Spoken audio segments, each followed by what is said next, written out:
ayolingning nimaga ehtiyojli ekanligini bilmay turib, hammani tepib aytirib berdim. Osh qo'ydimmi? Yalang'och qo'ydimmi? Nimangni kam qildim deb yo'g'on so'zlama. Ayol kishi osh qilib, yalang'och qilib yotliq bo'lmaydi. Ko'zingni yo'g'on echib jamiyatga qarab baq. Arsiz yurgan qaysi ayol osh yalang'och qopdi?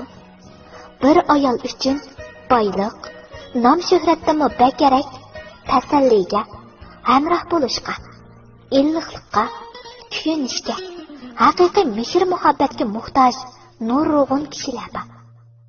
Bunchalik oddiy talabni qondira olmay turib, o'zingni erkak chaqlama. Erning birinchi mag'lubiyati o'zining ayolini oilasidan illiqlik his qildira olmaslikdir.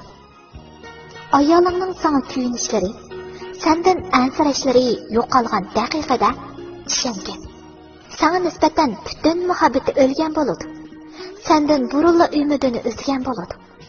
Bir ayolning nimani o'ylaydiganini bilamsan.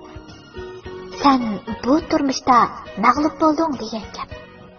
Ayolingning yuragidagi muhabbat o'tlarining o'rnini sana bo'lgan nafrati qaplaganda, bir umr bu nafratni yuyolmaysan.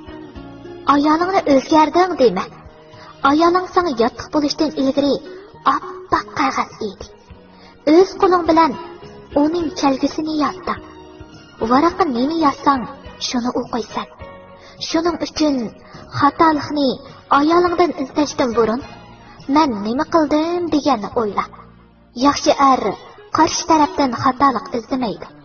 O'zidagi xatolikni o'zi tunib o'zgartirdi.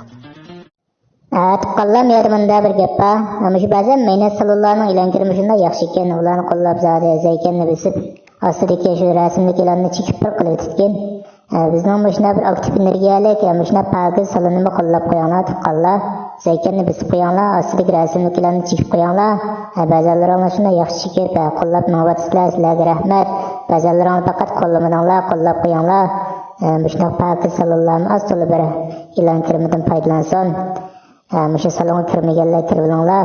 Bizning salonda qat'iy axloqsiz andamada narsalarni qat'iy taqatmaymiz tuqqanlar. Xotirjam salondan o'zalansanglar bo'ldi, yaxshi mazmunlarni ko'rib, salon kirmeyenlar yana shu kodni rasmga tatib olgandan keyin unda da skanerlab bilan kirib olsanglar bo'ldi.